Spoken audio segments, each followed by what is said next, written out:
नमस्कार। इस वीडियो में हम बात करेंगे कि कोई भी सरकारी कर्मचारी जब सेवानिवृत्त होता है तो उसे क्या 300 दिन का वेतन एक साथ दिया जाता है, उसका क्या नियम है। जैसे कि कोई भी सरकारी कर्मचारी जब अपने सेवा काल में होता है तो उस दौरान कुछ उपार्जित अवकाश, जिसे सामान्य तौर पर हम पीएल बोलते हैं, तो पीएल को अर्जित करता है। उसी अर्जित की हुई पीएल के बदले में कर्मचारियों को उसका नकद भुगतान उसकी सेवानिवृत्ति के समय किया जाता है।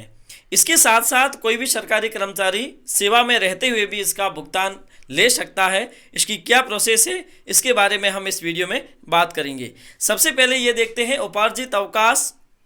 कोई भी सरकारी कर्मचारी एक साल में, एक सत्रीय साल में, जैसे कि 1 जुलाई से शुरू होता है और 30 जून तक, ऐसी स्थिति में एक साल में वो कितना अर्जित करता है वो उसके खाते में जुड़ते जाते हैं। अब जैसे जो उपार्जित अवकाश है वो सेवा काल में ही अर्जित होते हैं। अगर कोई सरकारी कर्मचारी लगातार 6 महीने तक अगर सेवा में नहीं है या फिर कोई छुट्टी पे है तो ऐसी स्थिति में उसे उपार्जित अवकाश का लाभ नहीं दिया जाता है।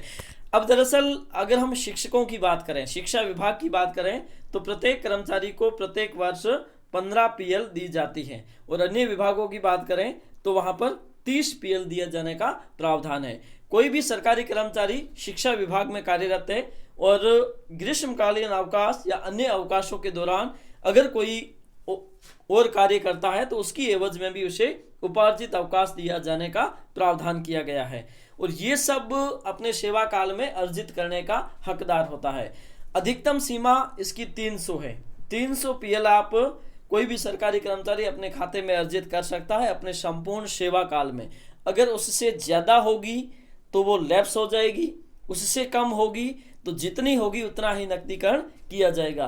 तो आप यूँ समझिए कि प्रत्येक कर्मचारी को 300 पीएल का भुगतान नहीं किया जाता है। जिसके खाते में जितनी पीएल अर्जित की हुई होती है उतनी ही पीएल का भुगतान उस कार्मिक को किया जाता है। अब दरअसल जो सेवानिवृत्त होता है कोई भी कर्मचारी, क्योंकि सेवानिवृत्ति उम्र अधिवासी की सेवानिवृत्ति उम्र है वो 60 वर्ष रखी गई है।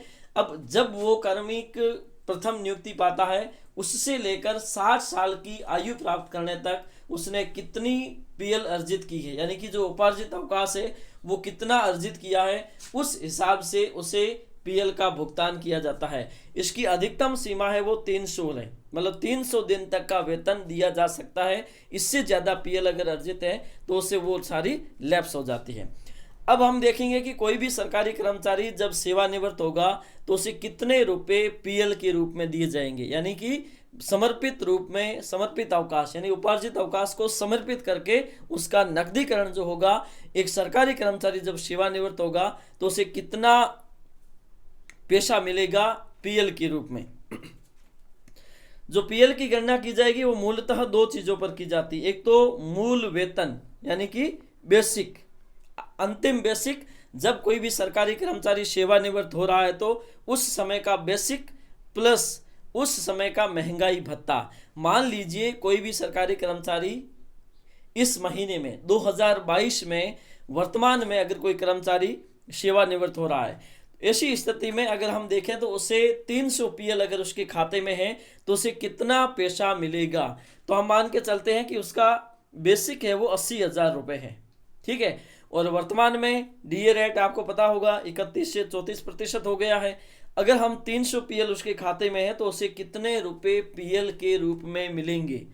अब आप देखिए कि 80,000 रुपये है, 80,000 रुपये बेसिक है, तो ऐसी स्थिति में आप मान के चलिए कि इसका 34% होगा 27,200, 34% हो गया, और 80,000 प्लस 27,200 होते हैं 1,07,200 रुपये, ठीक है। अब मान के चलिए 1,07,200 रुपये बेसिक प्लस डीए मिलाकर किसी भी कर्मचारी का वेतन हो रहा है 1 महीने का। तो 1 महीने का हो रहा है तो मान के चलिए कि वो 30 दिन में उसका भाग दे देंगे, और 30 दिन में भाग देंगे तो 1 दिन का वेतन आ जाएगा। उसके पश्चात हम क्या करेंगे, उसमें 300 का गुणा कर लेंगे। तो इस प्रकार से ऐसे कार्मिक को आज के समय में अगर रिटायर्ड हो रहा है 80,000 बेसिक के साथ तो उसे 10,72,000 रुपये पीएल के रूप में मिलेंगे। मैं आपको बता देता हूं कि पीएल जो होती है वो आपकी अर्जित की हुई छुट्टियां हैं। उसे आप नकदीकरण भी कर सकते हो, उसकी एवज में आप छुट्टियां भी ले सकते हो। बीच सेवा काल में अधिकतम एक वित्त वर्ष में अधिकतम 15 पीएल का नकदीकरण करवा सकते हो, यानी कि समर्पित करके उसका समर्पित नकदीकरण ले सकते हो।